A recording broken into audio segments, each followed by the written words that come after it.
कने गौर से देखियो। अश्लील वीडियो के खिलाफ निराजन मेहता खुद अश्लील वीडियो में व्यूअर्स और सब्सक्राइबर के चक्कर में देखियो केहन अश्लील वीडियो अपलोड केने अछि, वो भी अपन चैनल से। हम तो इहे कहब निराजन भाई, पहले अपना सुधरू तकर बाद दोसर के सुधारब। मैथिली क्षेत्र के बदनाम कियो दोसर नहीं केने अछि, बल्कि अहाँ सब मिलकर केने छियै और बड़का बड़का भाषण छोड़े छियै। चलो आप कनी महापुरुष का भाषण तो सुनियो कि भाषण में अपने आप का कते बड़का स्मार्ट समझे छी। बड़ा दुख लागे या। एक तो दुख तो लागबे करत ना। वीडियो बनल से राजवीरा से वीडियो बनल से ओय में एक तो सबसे पहले मिथिला नारी के अपमान देखाल गेल छै। एहन तरह से नहीं होना चाहिए। तो केहन होना चाहिए कहियो अपने। बहुत सारा से फिल्मी दुनिया में actor, director, script writer, music video से लेकर फिल्म क्षेत्र में छै, हॉलीवुड, बॉलीवुड, सिंगर के नाम छोड़ देलिए। क्षेत्र से, हिंदी फिल्म क्षेत्र से, तमिल फिल्म क्षेत्र से, हॉलीवुड फिल्म क्षेत्र से ओते बड़का बड़का आदमी सब छै कलाकार क्षेत्र में, जकर अगर हम सब जीरो छियै।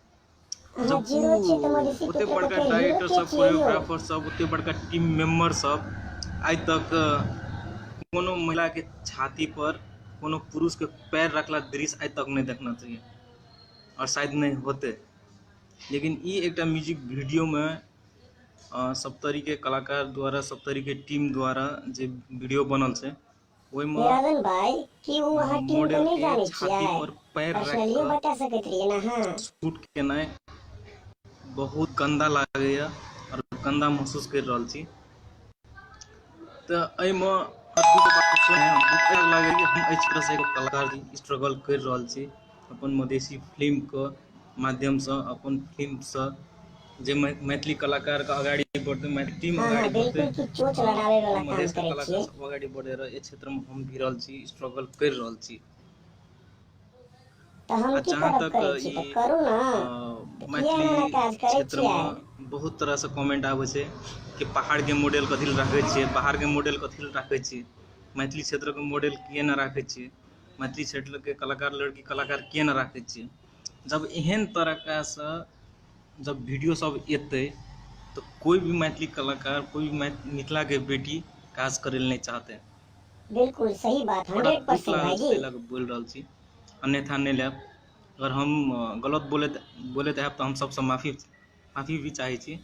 बड़ी दुख लागल छै कि कलाकार के नाता से हम 16 साल से स्ट्रगल कर रहल छै फील्ड में, तो भी ये फील्ड अंधकार लग रहल छै। एक निर्माता के कमी छै, सपोर्टर के कमी छै, और दरमियान में एहन गंदा मैथिली में वीडियो सब आवे लगते छै।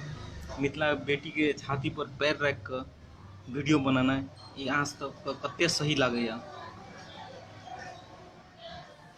नहीं। तो एहन कलाकार सबको बहिष्कार करू और मिथिला, जय मिथिला के नारा लगाओ, जय मधेश के नारा लगाओ, जय मिथिली फिल्म के, जय मधेसी फिल्म के नारा लगाओ और एहन कलाकार सबको बहिष्कार करू।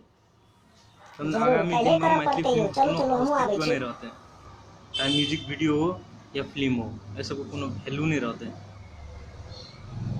अपना सबके एहिठाम मैथिली क्षेत्र में संस्कृति से जुड़ल, संस्कृति आबाद रहल काज सब करे ला हरेक अभियान के आदमी सब बज रहल छै।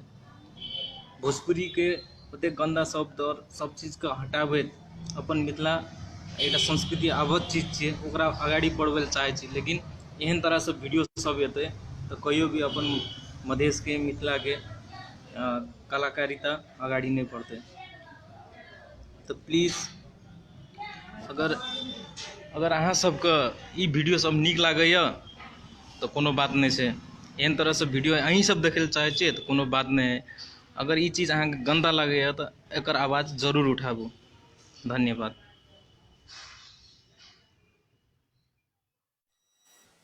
सुनहा एकर भाषण, कते बड़का बड़का भाषण छोड़े छे।